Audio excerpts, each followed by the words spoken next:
بسم الله الرحمن الرحيم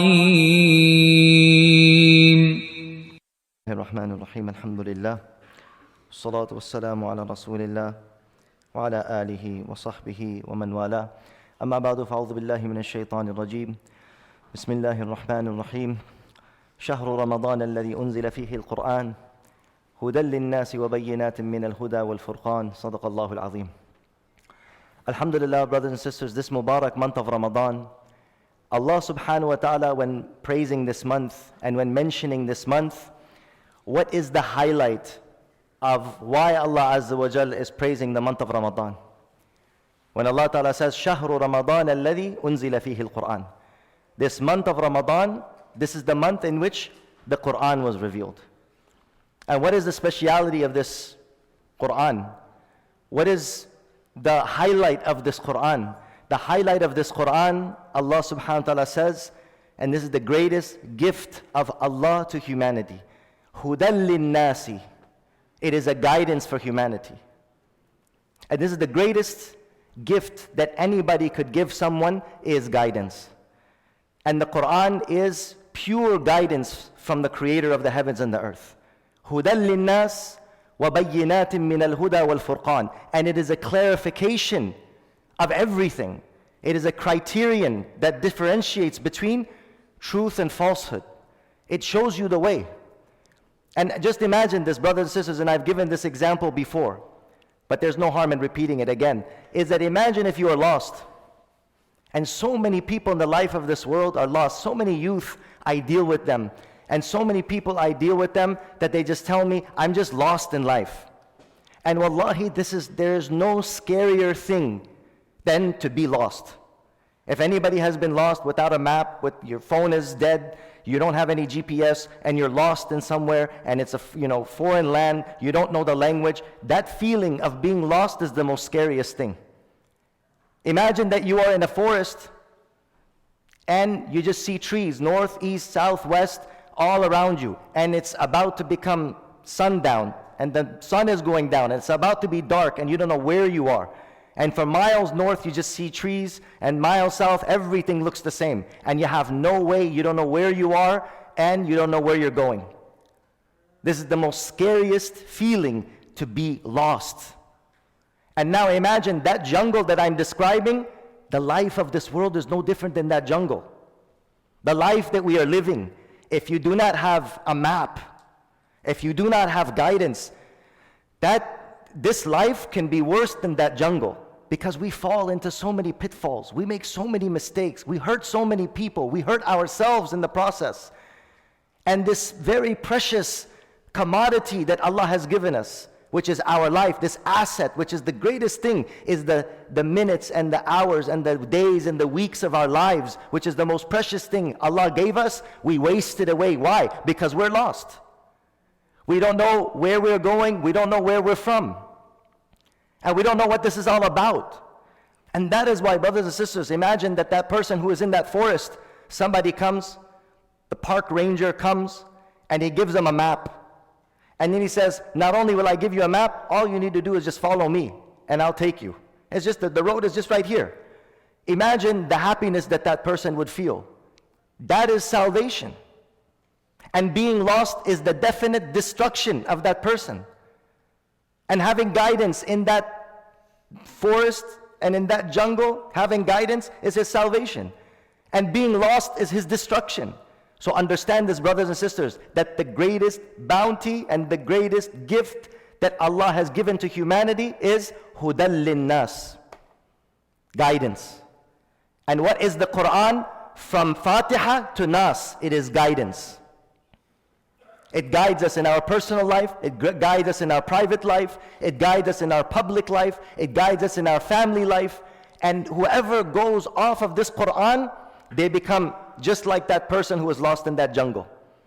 Allah Azza wa Jal has given us this book, and this is why in every salah, the dua that we make in every rakat, no prayer is valid without this dua. اهدنا الصراط المستقيم. The greatest dua No prayer is valid without Surah Fatiha. And what is Surah Fatiha? What does it have in it? Oh Allah, guide us on the straight path, the path of those whom you have favored. Not the path of those who have gone astray. Not the path of those who have destroyed themselves. Not the path who have completely lost themselves. Not the path who have drowned themselves in their passions and in their desires and in their forgetfulness. Guide us on the path of the prophets and the saints and the martyrs and the righteous ones. So brothers and sisters, the embodiment of this guidance is the Quran. And the embodiment of the Quran is Rasulullah sallallahu alaihi wasallam. This is very clear. Every Muslim, this should be in the forefront of your mind. The greatest gift and why Ramadan is so great.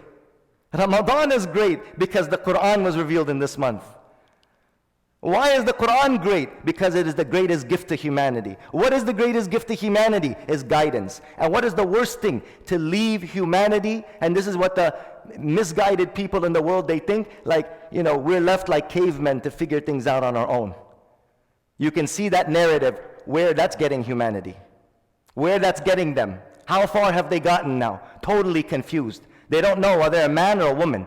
Are they a dolphin or a chimpanzee? I don't know what I am. This is where people get to. What we see in society happening now, brothers and sisters. I know a lot of people might get offended. Let them get offended. I don't care. I get offended by them. Nobody asks me. They offend me.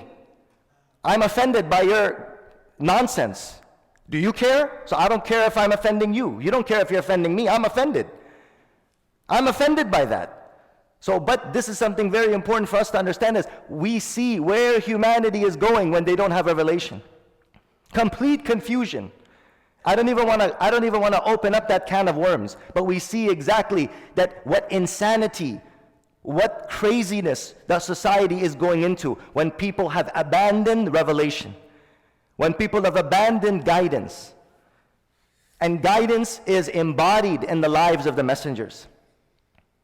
Guidance is embodied in the life of the Prophet Muhammad sallallahu alaihi wasallam.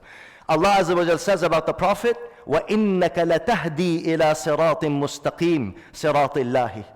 And you, O Muhammad sallallahu alaihi wasallam, do you know what you do? Do you know who is Sayyidina Muhammad sallallahu alaihi wasallam? He is the one who guides to the straight path. You know, when we say in the Quran, when we say in Salat 5 times a day, in every rakat, اهدنا الصراط المستقيم. When we say that, who is the one who will guide us when we follow him? Sayyidina Muhammad. وَإِنَّكَ لَتَهْدِي إِلَى صِرَاطٍ مُسْتَقِيمٍ. And you, O Muhammad, are the one who guides to the straight path. Somebody close that door over there in the back. Close that door. Keep that door closed. وَإِنَّكَ لَتَهْدِي إِلَى صِرَاطٍ مُسْتَقِيمٍ. And you, O Muhammad sallallahu alaihi wasallam, you are the guide.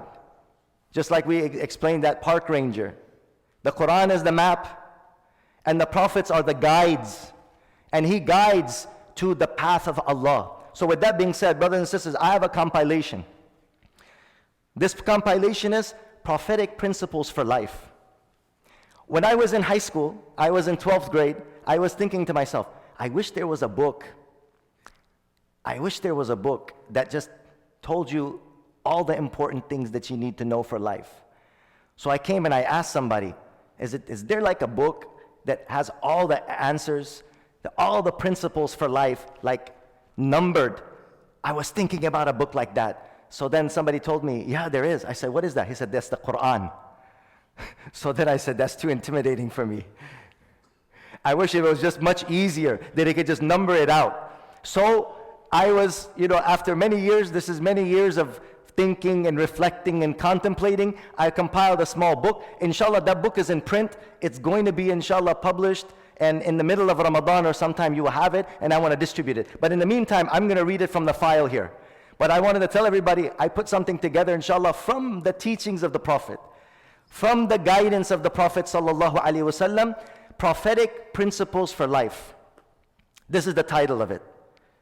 Prophetic Principles for Life. Something that gives you, like, by number, the order of how we can have these various principles for life so that we can get our life in order. Nobody, you do all these books. You study science, you study biology, you study chemistry, you study all these various, calculus, pre-cal, algebra, and then you don't study any principles for life. So I was there and I'm thinking, we never learned any principles for life. Now I think they have like electives, they have like life skills or something like that. Even those life skills are kind of like, I don't know, they're not holistic. The life skills are only like, how do you get a job and how do you build a career and how do you try to find employment and blah, blah, blah. And that's not the only aspect of life. There's a lot more to life than just finding a job. Because a person, and I knew a young man, I'll give you an example. There's a lot more than finding a job and getting a good job and having a salary. There's a young man that I knew, he could not keep a job for more than 2-3 months. And after, he would stay 2-3 months because he had such a severe anger issue. He had such a severe narcissistic attitude problem. He could not keep the job, and every job that he was at, he would get fired. Nobody told him about the importance of islahi nafs. Nobody told him about rectification of the character and reformation of the heart. So what happened is, he knows that it's very important in my life to get a job, and obviously, you got a job, that means everything in your life is gonna get right? Wrong. He could not keep a job for 2-3 months because every job that he would go in, he would get in an argument with the boss, or he would get in an argument with his employer or his fellow employees, and he had an anger issue. He could not keep his mouth shut. So we understand from this that there are many more life skills that we need to know of and we need to inculcate in order to be successful in life. These are the prophetic principles for life. What are the rat race principles for life? You know that one? The rat race. Paisa, paisa, paisa. Paisa paidoko. Right? Everything's gonna fall into place. Paisa chopko bachim. Paisa chopko. You know, this mentality is like, just print money, bro. Rake money, print money. Wallahi, those people that have this one-sided rat race mentality and they have no other principle in life, they're the most miserable. Because the poorest person is the one who has only money. That was an Instagram quote for you.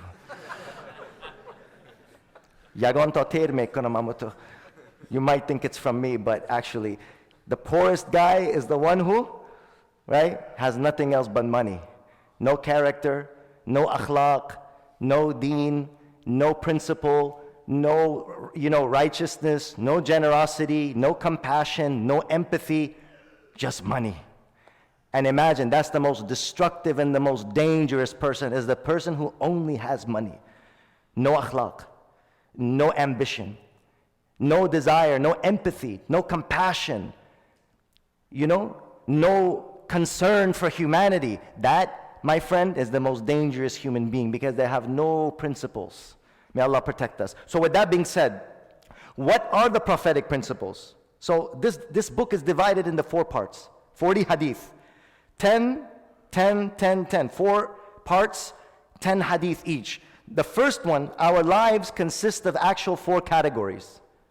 Our lives consist of 4 categories. Category number 1, that which relates to the self. This is the first category of life, is your own self. Because he who does not know the self, he's going to be more ignorant than anything else. If you've mastered yourself, brothers and sisters, you can master anything. Our biggest struggle in life is that we haven't mastered our own selves. And that's why we fail in everything else. So point number 1 is 10 hadith in relation to the self. Because like I said, the one who doesn't master his self, he will be completely failure in everything else. And the one who knows the self, inshallah, he will come to know Allah. Number 2, that which relates to the people around you. That which relates to the creation of Allah Ta'ala. Because there is no way to avoid interaction in this world. You have your parents. You have your neighbors. You have your other fellow human beings. You have your relatives. You have your spouse. You have your children. There is no way that we can avoid interaction with other people. So first is rectifying the self and knowing the prophetic principles about the self. The second step is knowing the prophetic principles about the people around you. How do I deal with the people around me? What are the prophetic principles on how to deal with the creation of Allah? Number 3, that which relates to our perspective to the world around us, right? Because how we view this world will affect how we live in this world. Like I said, people who think the world is like a rat race, The world is just like a money-making hustle. This whole world is a big money-making hustle. This whole world is the objective of it is just like, you live only once. Just do everything you can to fulfill this desire. Do everything you can to, magnify this persona, this idol of the self, right? The cult of the self, I call it. The religion of the self. This is the religion of the West. This is in reality, there's no such thing as atheism. Atheism, they say we don't believe in God, but they do believe in God. They believe that they are God. And they are the one who is most worthy to be worshipped. And this is the worst deen. This is the worst religion. Allah Azza wa Jal says, أَفَرَأَيْتَ مَنِ اتَّخَذَ إِلَهَهُ هَوَاهُ. Do you not see the one who has taken his own desires as a God? The one who takes his own desire as a God. What does Allah Ta'ala say about him? فَأَضَلَّهُ اللَّهُ عَلَىٰ عِلْمٍ وَخَتَمَ عَلَىٰ سَمْعِهِ وَقَلْبِهِ وَجَعَلَ عَلَىٰ بَصَرِهِ غِشَاوَةً. Allah Ta'ala makes him blind. Allah makes him deaf, blind, ignorant. فَمَنْ يَهْدِيهِ مِنْ بَعْدِ اللَّهِ. Who then can guide this person other than Allah himself? That person's complete. He's taken his own self as a God. He's not going to listen to anybody else. He is Almighty. He is the Almighty, the one and only. No one is worthy of worship but me. وَالْعِيَاذُ بِاللَّهِ. May Allah protect us. So when you have that mentality, you're also in problems. So you have to have a proper perspective of the world around you. What is this world about? وَمَا خَلَقْتُ الْجِنَّ وَالْإِنسَ إِلَّا لِيَعْبُدُونَ. Allah brought us in this world to serve Allah subhanahu wa ta'ala. And in serving Allah ta'ala, we become a benefit for all of humanity. We become a mercy for all of humanity. We become a reflection of all those beautiful qualities of generosity, of righteousness, of piety, of worship. If you earn money, then you don't forget the poor. And if you make a life for yourself, you don't forget about helping others make a life for themselves. This concept, that which relates to the world around you. What is this world about? What is the objective of this world? Why did God bring us here? And where are we headed? That's part number 3. And part number 4, last but not least, that which relates to Allah. Because after you know the self, and after you come to know about the people around you and the creation, and after you come to know about this world around you, then only will you be able to what? To understand and recognize and realize the ultimate purpose and the ultimate destination is Allah himself, right? Because our lives are from him and to him is our return. May Allah subhanahu wa ta'ala give us tawfiq to understand what has been said. Inshallah, starting tomorrow, we will start this book. I wanted to give the introduction of this book, and it will be covering these 4 aspects. The first chapter, knowing the self and prophetic principles related to the self. Second chapter, prophetic principles related to the creation of Allah. Third chapter, prophetic principles related to this world and how we must view and perceive and live in this world. And lastly, that which relates to Allah subhanahu wa ta'ala. May Allah give us tawfiq to understand what has been said. Wa akhiru da'wana alhamdulillahi rabbil alameen. Subhanakallah.